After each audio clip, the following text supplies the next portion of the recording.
నమస్తే, welcome to great Andhra. మనతో పాటు ఉన్నారు సీనియర్ పొలిటికల్ అనలిస్ట్ జిఆర్ మహర్షి గారు. నమస్తే సార్. నమస్తే చందన గారు.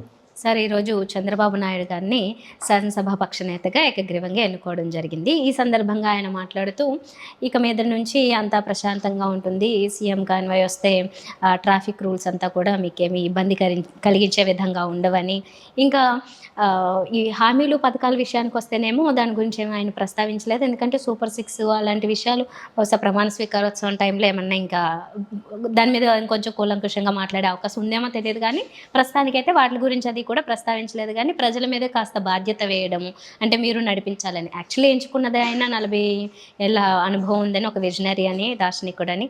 ఆయన ఏదో స్టేట్ని కొంచెం ముందు తీసుకెళ్తారు, 20 ఏళ్ళు వెనక్కి వెళ్ళిన దాన్ని ముందు తీసుకెళ్తారని ఆయన గెలిపించారు. మరి ప్రజల మీద బాధ్యత ఎందుకు పెట్టారనేది తెలీదు నాకైతే ఈ విషయంలో. ఈ రకంగా ఉంది. ఇంకా కేసులు వీటి విషయాలకు వస్తే కనుక మామూలుగా మొన్నటి వరకు వాళ్ళు చేసిన విమర్శలు బాధితుల మీద కేసులు పెడుతున్నారని, అలాంటి కల్చర్ అయితే ఉండదని, ఇలాంటి రకాల హామీలు కనిపిస్తున్నాయి. ఓవరాల్గా దీన్ని ఎలా చూస్తారు? అంటే ఇప్పుడు వినడానికి అయితే చాలా బాగుంది. ఇది పాజిటివ్ వైబ్సే ఉన్నాయి. పవన్ కళ్యాణ్ గారు మాట్లాడింది కానీ, అంటే ఆయన కూడా జనసేన నాయకుడిగా ఎన్నుకున్నారు కదా. చంద్రబాబు గారు మాట్లాడింది, రెండింటినీ మనం అబ్జర్వ్ చేస్తే సరే బిగినింగ్ బాగానే ఉంది. అంటే లాస్ట్ టైం మనం ఒకసారి గుర్తు చేసుకుంటే జగన్ గారి బిగినింగ్ కూడా ఇలాగే ఉంది. మీరు మునుపెన్నడే లేని పాలన చూస్తారు అన్నట్టుగా ఆయన మాట్లాడారు. తర్వాత మన రిజల్ట్ మనకు అర్థమైంది ఏం జరిగింది. అంటే చంద్రబాబు నాయుడు గారు ఒక సీనియర్ నాయకుడు, ఆయనకు ఒక విజనరీ అనే పేరుంది.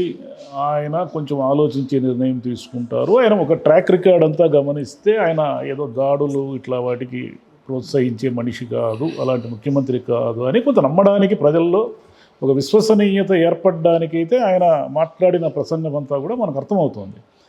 ఆయన ఏం మాట్లాడారంటే, ఆయన మా ప్రభుత్వము డిఫరెంట్గా ఉంటుంది, మునుపటి ప్రభుత్వము చేసిన తప్పులు మునుపటి ప్రభుత్వంలాగా మేము ఉండదలుచుకోలేదు అనే సెన్స్తో మాట్లాడారు. వాక్యాలు ఇవే కాకపోయినా ఆ సెన్స్లో భాగంగా మన గతంలో ముఖ్యమంత్రి జగన్ గారు వస్తే పరదాలు కట్టారు, చెట్లు నరికారు, రోడ్లు ఆయన ఆకాశంలో హెలికాప్టర్ వెళ్తుంటే రోడ్డు మీద ట్రాఫిక్ ఆపారు అని ఆరోపణలు వచ్చాయి కదా.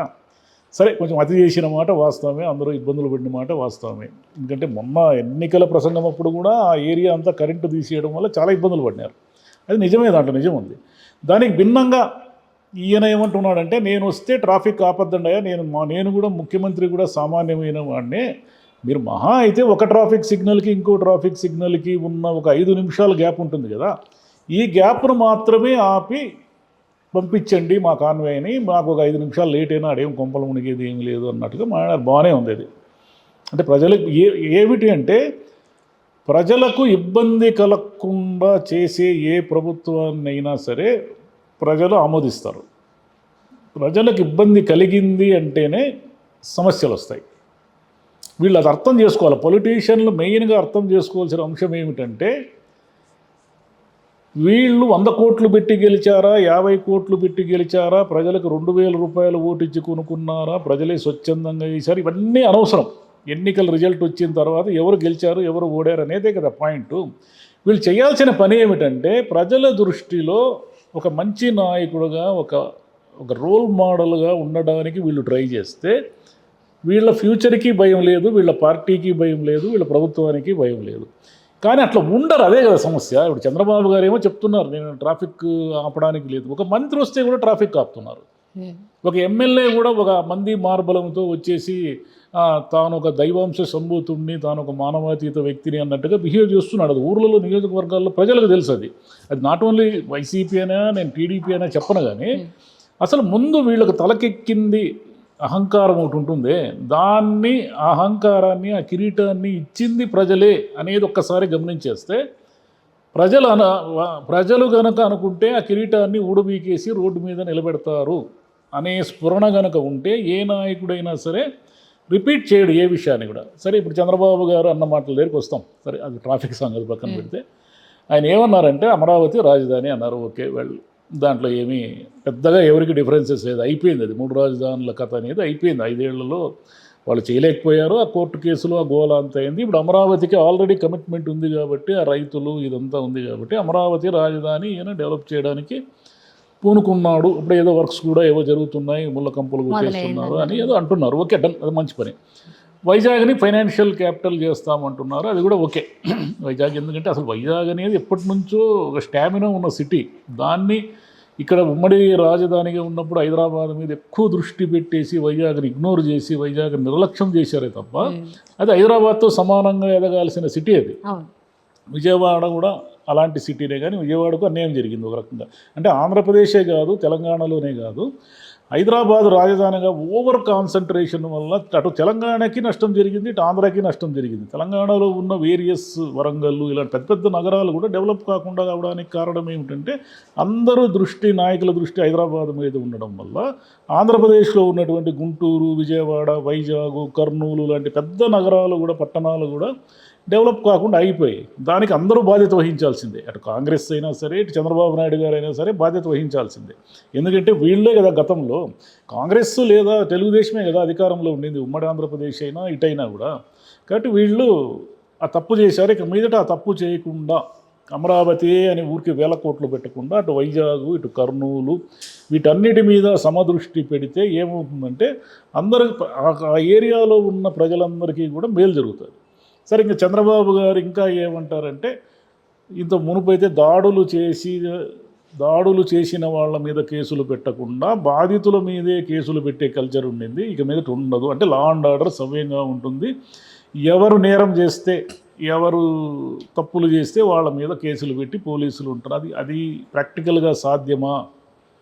చంద్రబాబు గారే ఓకే, చంద్రబాబు గారు మాట ప్రకారమే అంతా పక్షపాతం లేకుండా ఏది ఎవరి వైపు లేకుండా ఇటు వైసీపీ తప్పు చేస్తే వైసీపీ వైపు, టీడీపీ తప్పు చేస్తే టీడీపీ వైపు ఉంటుందా అనేది ఎందుకు మనకి ఇలాంటి అనుమానాలు వస్తాయంటే, ఏ ప్రభుత్వాలైనా వచ్చిన వెంటనే చేసే పని ఏమిటంటే ఎక్కడ చూసినా తమకు అనుకూలమైన అధికారులను వేసుకుంటారు.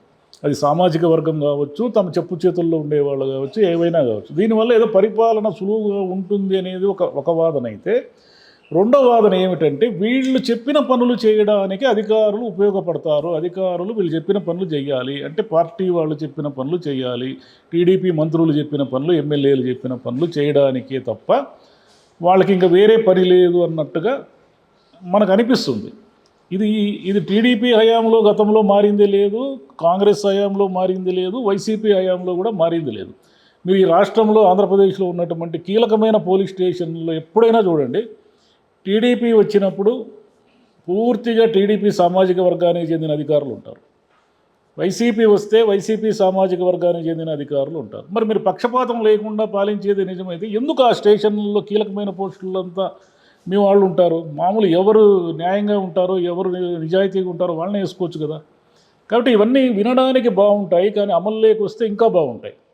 చంద్రబాబు గారు గతంలో ఆయనకు జరిగిన 23 సీట్లు అనే ఒక అవమానం చేశారు కాబట్టి, జనం ఎన్నడూ లేకుండా పరాజయాన్ని చూపించారు కాబట్టి, చంద్రబాబు గారుకున్న అనుభవము వీటన్నిటి దృష్ట్యా ఆయన ఈసారి ఆ తప్పులు చేయడు, ఎట్టి పరిస్థితుల్లోనూ ఒక రోల్ మోడల్ ముఖ్యమంత్రిగా ఉండడానికే ట్రై చేస్తారు అని అందరూ నమ్ముతున్నారు. కానీ ఆయన కుమారుడు లోకేష్ గారు రెడ్ డైరీ అని ప్రచారం చేశారు కదా, అది కేవలం ప్రచారం, ఎన్నికల ప్రచారంలో తమ కార్యకర్తలని ఉత్సాహం నింపడానికో, ఉత్తేజం నింపడానికో అయితే పర్వాలేదు. కానీ ఆయన పని కట్టుకొని రెడ్ డైరీ తెరిచి మళ్ళీ వేధింపులు, గోల ఇవన్నీ మొదలైనాయి అనుకోండి. ఇవన్నీ మొదలైతే మళ్ళీ మొత్తం రిపీట్ అవుతుంది అంతే. ఎవరు తప్పులు చేశారని వాళ్ళని కుర్చీ దించుతారో జనం ఎప్పుడూ కూడా జనానికి కావాల్సింది ఏమిటంటే, వీళ్ళు ఇచ్చే పథకాలు, అభివృద్ధి, ఇంకోటి ఇవన్నీ సెకండరీ, అవన్నీ కావాలి జనానికి. అన్నిటికంటే ముఖ్యంగా జనానికి కావాల్సింది ఏమిటంటే పీస్ఫుల్నెస్. అంటే ఆ ఊరిలో మనం ఏదన్నా వ్యాపారం చేసుకుంటూ ఉంటే ఒక కిళ్ళి కొట్టు పెట్టుకున్నవాడో, లేదంటే ఒక పళ్ళ కొట్టు పెట్టుకున్నవాడో, కూరగాయలు అమ్ముకునేవాడు, టీ స్టాల్ వాడు, ఎవడైనా సరే ఆ ఏరియాలో గూండాలు, రౌడీలు దౌర్జన్యం చేయకుండా తన బతుకు తాను బతికేంత స్వేచ్ఛ ఉండాలి. అది ఫస్ట్ కోరుకుంటారు జనం. సెకండ్, మీరు ఇచ్చే పథకాలు, అభివృద్ధి, రోడ్లు ఇవన్నీ కూడా. అంటే ఒక ఊరిలో మేము మా పిల్లలు అర్ధరాత్రి సెకండ్ షో సినిమాకి పోయి కూడా స్వేచ్ఛగా వస్తే చాలు అనుకునే ఒక పీస్ఫుల్నెస్ సామాన్యమైన మనుషులు కోరుకుంటారు. కానీ నువ్విచ్చే బియ్యమో, నువ్విచ్చే చక్కెరో కాదు. సార్ రెడ్ డైరీ సబ్జెక్ట్ వస్తే కనుక రెడ్ డైరీలో ఉన్న పేర్లన్నీ కొంచెం పైన అధికారులు లాంటి వాళ్ళవి కదా, కింద స్థాయి మరి ఆ కార్యకర్తలు లేదంటే అంతకంటే కింద స్థాయి వాళ్ళవి అయితే కాదు. సో అంత గ్రౌండ్లోకి వెళ్తేనే ప్రజలకి సంబంధం ఉందనుకోవచ్చు, కానీ పై అధికారులతో అక్కడక్కడ జరిగే వాటికి మామూలుగా ఓట్లు వేసే జనాలకి ఏం సంబంధం? తప్పులు చేసిన అధికారులని శిక్షించే లేదా వాళ్ళ చట్టపరంగానో వాళ్ళని కేసులు పెట్టో కోర్టులోనో శిక్షిస్తే దాంట్లో ఎవరికి ఆక్షేపణ లేదు. కానీ అది అక్కడతో ఆగదు, అది అలా అంచెలంచెలుగా వస్తూ ఉంటుంది. తప్పులు చేశారా లేదా అనేది క్రైటీరియా కాకుండా వీళ్ళు ఫలానా పార్టీ వాళ్ళు, వీళ్ళు ఫలానా పార్టీకి పనిచేశారు, వీళ్ళు ఫలానా, ఇప్పుడు ఒక ఎస్ఐ ఒక ఆ ఊరి ఎమ్మెల్యే మాట వినాలా అక్కర్లేదా? వినాలి కదా, దానికి వేరే గత్యంతరం ఏముండదు. మీరు అలా తయారు చేసి పెట్టారు కదా సిస్టమ్ని. అప్పుడు మరి ఆ ఎస్ఐ నువ్వు ఎమ్మెల్యే మాట విన్నావు కదా, నేను నీ మీద యాక్షన్ తీసుకుంటానంటే నేనేం చేసేది స్వామి, ఎవరు ఎమ్మెల్యే వచ్చినా నేను సెల్యూడ్ కొట్టాల్సిందే కదా అంటాడు ఆయన. కాబట్టి అస్సలు వీళ్ళ ముందు ఉన్నది అది కానే కాదు, ఇవన్నీ కాదు. ఈ ట్రాఫిక్లు లేదా ఇంకోటి అసలు ప్రాబ్లం ఏంటంటే వీళ్ళు ఇచ్చిన హామీలను ఇక మీదట సక్రమంగా అమలు చేసుకునే దిశగా వీళ్ళు ఎలా నిధులు తెస్తారు, ఎలా యాక్టివిటీ అంటే అభివృద్ధి అంటున్నారు కదా, ఎలా యాక్టివిటీస్ ఉంటాయని జనం వెయ్యి కళ్ళతో చూస్తూ ఉంటారు. ఈ ట్రాఫిక్ ఇవన్నీ తాత్కాలిక ఉపశమనమే. ట్రాఫిక్ ఇబ్బందులు ఎవరికి ఉంటాయి? ముఖ్యమంత్రి ఎప్పుడూ తరచూ రాడు కదా. ఒక ఊరు విజయనగరం అనే ఊరు ఉందనుకోండి, ముఖ్యమంత్రి తరచుగా ఊరికి ఎందుకు వస్తాడు? రాడు. కాబట్టి వాళ్ళకి 6 నెలలకో 3 నెలలకో సంవత్సరానికో ఒకసారి ట్రాఫిక్ ఉపశమనం వల్ల వాళ్ళు ఏం పెద్దగా వాళ్ళు ఫీల్ గారు. అదేవిధంగా వాళ్ళకు కావలసింది ఏమిటి అంటే ముఖ్యమంత్రి అమరావతిలో ఉన్నాడా, విజయవాడలో ఉన్నాడా, ఇంకెక్కడున్నాడు అనేది పాయింట్ వాళ్ళకి కాదు. వాళ్ళకి కావాల్సింది ఏమిటంటే ఆయన చెప్పిన హామీలన్నీ కూడా సక్రమంగా అమలు చేస్తారా చేయరా, మా ఊరు ఎంత పీస్ఫుల్గా ఉంది, మా ఎమ్మెల్యే మేము ఎన్నుకున్న ఎమ్మెల్యే మళ్ళీ ఇతను కూడా ఈ దౌర్జన్యము లేదంటే ఆ ఇసుక తినేయడం ఇంకోటి తినేయడం చేస్తున్నాడా, లేదా ఈయన మా నాన్న మమ్మల్ని ఉండనిస్తున్నాడా, ఇవి చూస్తారు వాళ్ళు.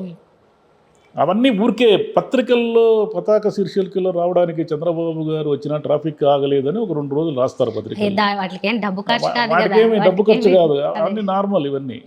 ఇక కర్నూలు, అమరావతి, వైజాగ్ డెవలప్ ఎలా చేస్తారనేది ఒక పాయింట్. కర్నూలు గురించి ఏం మాట్లాడలేదు. కర్నూలు గురించి ఆయన అంటే వీళ్ళు హైకోర్టు పెడతామన్నారు, అది పెట్టిందే లేదు కదా. హైకోర్టు బెంచ్ పెడతామన్నారు, అది జరగలేదు. ఇప్పుడు కర్నూలులో హైకోర్టు అనేది అసలు సమస్యే కాదు. హైకోర్టుతో ఎంతమందికి పని ఉంటుంది? ఊరికే హైకోర్టు అని హైలైట్ చేస్తారు. ఒక మామూలు మనిషికి హైకోర్టుకు పోవాల్సిన అవసరమే ఉండదు కదా. జీవితకాలంలో అతను వెళ్ళడు. హైకోర్టుకు వెళ్ళాల్సిన వాళ్ళకి కర్నూలు నుంచి అమరావతి రావడం పెద్ద ఖర్చే కాదు. హైకోర్టులో కేసు వేసి లాయర్ల ఫీజులు ఇవ్వగలిగిన శక్తిమంతులకి కర్నూలు నుంచి అమరావతికి వచ్చేది ఎంతసేపు వస్తారు వాళ్ళు? అదేమన్నా 1000 కిలోమీటర్ల దూరం ఉంది. కాబట్టి అవన్నీ పాయింట్స్ కాదు. చాలామంది ఏమిటంటే అడ్డగోలు వాదనలన్నీ వాదించేస్తారు తప్ప కర్నూలుని, రాయలసీమని సాగునీరు ఇవన్నీ ఇచ్చి డెవలప్ చేయడం అనేది ప్రధానమైన విషయం. నువ్వు హైకోర్టు పెట్టినంత మాత్రాన కర్నూలు హైదరాబాదు కాదు. అక్కడ ఉన్న సాగునీరు, అక్కడ ఏదైనా మంచి పెద్ద పరిశ్రమ పెట్టి అక్కడ ఉపాధి కల్పించి అక్కడ ఉన్న రైతులకు గిట్టుబాటు ధరలు అయ్యేలా చూసి ఇవన్నీ చేస్తే, రాయలసీమ ఎప్పటి నుంచో వ్యవసాయంలో వెనుకబడి ఉంది, సాగునీరు లేక అంటున్నారు కదా, అవన్నీ చేస్తే అప్పుడు ఆటోమేటిక్గా అదే డెవలప్ అవుతుంది. మీరేం చేయక్కర్లేదు. అట్లాగే పోలవరం అభివృద్ధి అంటున్నారు, పోలవరం పూర్తి చేస్తామంటున్నారు, మంచిది. ఇవన్నీ వినడానికి చాలా బాగున్నాయి, కానీ ఎలా ముందుకు వెళతారు? వీళ్ళు ఎమ్మెల్యేలకు మంత్రులకు కూడా కొమ్ములు వచ్చి వీళ్ళు అలాగే బిహేవ్ చేస్తారా, లేకపోతే వీళ్ళు నార్మల్గా మేము చంద్రబాబు గారు చెప్పినట్టు జనంలో మేము ఒకరమే అంటారా? ఇవన్నీ కూడా జనం గమనిస్తూ ఉంటారు. వాళ్ళు జనం గమనించి ఏదో ఒక రోజు వాత పెడతారు. వైసీపీకైనా సరే, టీడీపీకైనా సరే. అది వాళ్ళ లక్షణం ఏమిటంటే ఓటు అనే ఒక ఎర్రగా కాల్చిన ఒక కర్ర ఇది ఉంటుంది వాళ్ళ దగ్గర, దాంతో వాత పెడతారు జనాలు, నాయకులకి. 1-2 ఏళ్ళు చాలు తెలిసిపోతుంది నాయకులు ఎలా ఉండాలి అనే దానికి మీకు తిరుపతి ఎగ్జాంపుల్. అతను తిరుపతి ఎంపీ డబ్బులు ఖర్చు పెట్టలేదు. గురుమూర్తి గారు మొత్తం వైసీపీ గెలిచిన ఆయన ఒక్కడిని గెలిపించారు. ఎందుకు గెలిపించారు అంటే నాయకుడు మంచివాడుగా ఉండాలని జనం కోరుకుంటున్నారు. ఈ సూత్రం అర్థమైతే మిగతా అన్నీ అర్థమవుతాయి. అది అర్థం కాకపోతే ఏది అర్థం కాదు. మరి ప్రమాణ స్వీకారోత్సవానికి ఏం మాట్లాడతారో తర్వాత మనం చర్చించుకుందాం. స్వీకారం ఒక అంగంగా జరుగుతుంది. ఇంకా ఇంకోటి పవన్ కళ్యాణ్ గారి గురించి కూడా మనం మాట్లాడాలి. పవన్ కళ్యాణ్ గారు రేపు డిప్యూటీ సీఎం లేదా డిప్యూటీ సీఎంఏ అవుతారని అందరూ అనుకుంటున్నారు. లేదంటే హోంశాఖ లాంటి కీలకమైనవి ఇస్తారా, లేకుంటే డిప్యూటీ సీఎంగా చేసి ఆయన కొన్ని శాఖలు కేటాయిస్తారా, ఎలా చేస్తారు ఏమిటంటే డిప్యూటీ సీఎం పరిధిలో కూడా కొన్ని ఉంటాయి కదా, ఎలా చేస్తారు ఏమి అనేది ఒకటి ఆయనకి ఒక అద్భుతమైన అవకాశం వచ్చింది. అటు బీజేపీ రావడము, ఇటు చంద్రబాబు నాయుడు గారు ముఖ్యమంత్రి కావడము, ఫస్ట్ టైం వాళ్ళ అన్న సాధించలేకపోయాడు, కమల్ హాసన్ గారు సాధించలేకపోయారు, రజనీకాంత్ గారు సాధించలేకపోయారు.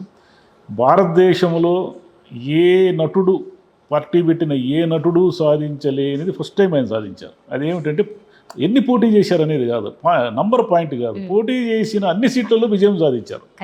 ఇది ఎవరికి జరగల, మీకు ఎన్టీఆర్ గారికి జరగల, ఎంజీఆర్ గారికి జరగల, రజనీకాంత్కి లేదు, కమల్ హాసన్ ఏమీ లేదు. ఇట్లా ఏదైనా చెప్పుకోవచ్చు మనం. అలాంటి ఒక రికార్డు ఆయన క్రియేట్ చేశారు. 10 ఏళ్ళు ఆయన పార్టీ పెట్టుకొని డెవలప్ కాకుండా ఓడిపోయి ఉండొచ్చు, ఏమైనా జరిగి ఉండొచ్చు, కానీ ఈసారి మాత్రం ఒక రికార్డు నెలకొల్పేశారు. ముందు రికార్డు అన్నీ ఓడిపోవడము రికార్డే, అన్నీ గెలవడము రికార్డే. ఆ రికార్డును కూడా ఇంతవరకు ఎవరు బ్రేక్ చేయలే. కాబట్టి పవన్ కళ్యాణ్ గారికి ఒక సువర్ణ అవకాశం వచ్చింది. ఆయన తాను ముందు నటుడు, ఈ ఎమోషనల్ డైలాగ్స్ ఇవన్నీ అయిపోయినాయి. ఇక ఆయన పోరాటం అన్నీ ముగిసిపోయినాయి. ఆయన ఇప్పుడు పోరాడాల్సింది ఏమిటితో అంటే సమస్యలతో, ప్రజల సమస్యలు పరిష్కరించడానికి ఒక పోరాటం, ఒక నాయకుడుగా, ఒక అధికార పార్టీలో ఉన్న వ్యక్తిగా ఆయనకున్న అధికారాలని, ఆయనకున్న పరిధిని ఎలా వినియోగించుకుంటారు అనేది అందరూ వెయిట్ చేస్తూ ఉంటారు. జై జై అనేది, పవన్ కళ్యాణ్ సీఎం అని అరిచేది, ఇవన్నీ అయిపోయినాయి. ఇంకా ఆ చాప్టర్లన్నీ గతించిన చాప్టర్ల కింద లెక్క. ఇప్పుడు కొత్త చాప్టర్ స్టార్ట్ అవుతుంది ఆయనకి. ఒక బాధ్యతాయుతమైన పదవిలో ఆయన ప్రజల సమస్యల పట్ల ఎలా వ్యవహరిస్తారు. ఆయన ఏదో కాన్వాయ్తో తిరిగాడు, గన్మ్యాన్లతో తిరిగాడు, అవన్నీ ఎవరికీ అవసరం లేదు. అవన్నీ ఏ నాయకుడికైనా, ఆయన స్థాయిలో ఉన్న ఏ నాయకుడికైనా మామూలేవి. ఇప్పుడు జనం అబ్జర్వ్ చేస్తారు. ఇప్పుడు ఆయన ఇంకో దానికి కూడా సమాధానం చెప్పాలి. రేపు డిప్యూటీ ముఖ్యమంత్రి అయిన తర్వాత ఆయన ఒక ఆరోపణ చేశాడు, 30,000 మంది ఉమెన్ ట్రాఫికింగ్ జరిగింది, నాకు ఢిల్లీ నుంచి పక్కా రికార్డు ఉందని. ఇప్పుడు మీకు అడ్డే లేదు. మీ కేంద్రంలో మీ ప్రభుత్వం ఉంది, కేంద్రం నుంచి మీకు ఏ ఇన్వెస్టిగేషన్ సహకారం కావాల్సిన అందిస్తారు. ఆంధ్రప్రదేశ్లో మీ ప్రభుత్వం ఉంది, మీరే డిప్యూటీ ముఖ్యమంత్రిగా ఉండబోతున్నారు. అంటే రేపు అదే జరిగితే మీకు ఇక మీ చేతిలో అన్ని పవర్స్ ఉన్నప్పుడు 30,000 మంది అమాయకమైన అమ్మాయిలు ట్రాఫికింగ్ గురి కావడం అనేది మీ ఆరోపణ ప్రకారం నిజమైతే, ఆ 30,000 మందిలో ఎన్ని వేల మందిని మీరు రక్షిస్తే అన్ని వేల జీవితాలను కాపాడినట్టు. అది చేయాలి ముందు ఆయన. ఎవరైనా రేపు ఆ క్వశ్చన్ వేస్తారు, ఆ రోజు నువ్వు ఫ్లోలో అనేసావు కదయ్యా 30,000 మంది ట్రాఫికింగ్ అని, ఇప్పుడు నువ్వే కదా అధికారంలో ఉన్నావు, తీసుకురా 30,000 మంది ఎక్కడున్నారు. మరి ఈ విషయం ఎప్పుడు కదులుతుందో ఏమో, ఎవరైనా కదిలిస్తారు. రేపు ఎవరైనా అడుగుతారు దీన్ని. ఎవరు అడగకపోతే సోషల్ మీడియా అడుగుతుంది. సోషల్ మీడియా అనేది ఇప్పుడు ప్రతిపక్షంగా మారిపోయి, లేదా ఒక మీడియా అనేది దేన్నైనా ప్రశ్నించే ఒక గొంతుగా ఉంది కదా. అంటే నేను చెప్పేది, ఆయన్ని ఏదో ఇరకాటంలో పెట్టాలని, ఆయన్ని ఏదో ఆయన అబద్ధాలు చెప్పారనే ఉద్దేశం కాదు, ఇరకాటంలో పెట్టడం అనేది కాదు. ఆయన అన్నారు కాబట్టి ఆయన ఫస్ట్ ప్రియారిటీ అదే. మీకు హోంశాఖ ఏదో ఒకటి వస్తుంది కదా డిప్యూటీ సీఎంగా, ఈ ఫస్ట్ ప్రియారిటీ తీసుకోండి. ఎవ్వరు నేరస్తులైనా వదిలిపెట్టదండి. ఎందుకంటే ఒకటి ఉమెన్ ట్రాఫికింగ్, 2 ఈ ప్రభుత్వం మీద ఉన్నది ఏమిటంటే, మీరు గంజాయి అంటూ వచ్చారు కదా. గంజాయి అనేది మొత్తం యూత్ని ఒక రకమైన పెరాలసిస్కి గురి చేస్తుంది. పెరాలసిస్ మీన్స్ వాళ్ళు ఇంక ఏ పని చేయలేరు. అంటే ఒక తరము నాశనం అయిపోతుంది గంజాయి వల్ల. మీరు రాష్ట్రంలో మీరు చెప్పినట్టు గంజాయి విచ్చలవిడిగా మొత్తం ఆంధ్రప్రదేశే గంజాయి రాజధాని అయిందని మీ ఆరోపణ నిజమైతే, మీరు ముందు గంజాయి అనే పదమే ఆంధ్రప్రదేశ్లో వినపడకుండా చేయండి. అది తప్పుడు కేసులు లాంటివి కాకుండా సరైన తప్పుడు కేసులు కాదు. మీరు ఎక్కడ పండిస్తారో ఆడ ఆపండి. వైజాగ్, గంజాము, ఆ ఒరిస్సా బార్డరే కదా మొత్తం. మీరు చెప్పినట్టుగా గంజాయి పండిస్తుండేది. ఇప్పుడు అనంతపురంలోనూ రాజమండ్రిలోనూ పండించలేరు కదా. అది పండించడం అసాధ్యం కూడా, ఎందుకంటే కొంత ఫారెస్ట్ ఏరియా ఉంటే తప్ప దాన్ని పండించలేరు. మరి ముందు దాన్ని చేయండి. ఈ 2 చేస్తే అద్భుతం. సరే సార్, చాలా సవాళ్ళు ఉన్నాయి ముందు ఇంకా మాట్లాడుకోవడానికి కూడా చాలా మిగిలే ఉంది అన్నట్లే ఉంటుంది. కాబట్టి ఈ సబ్జెక్ట్ మళ్ళీ మాట్లాడదాం. Thank you. నమస్తే.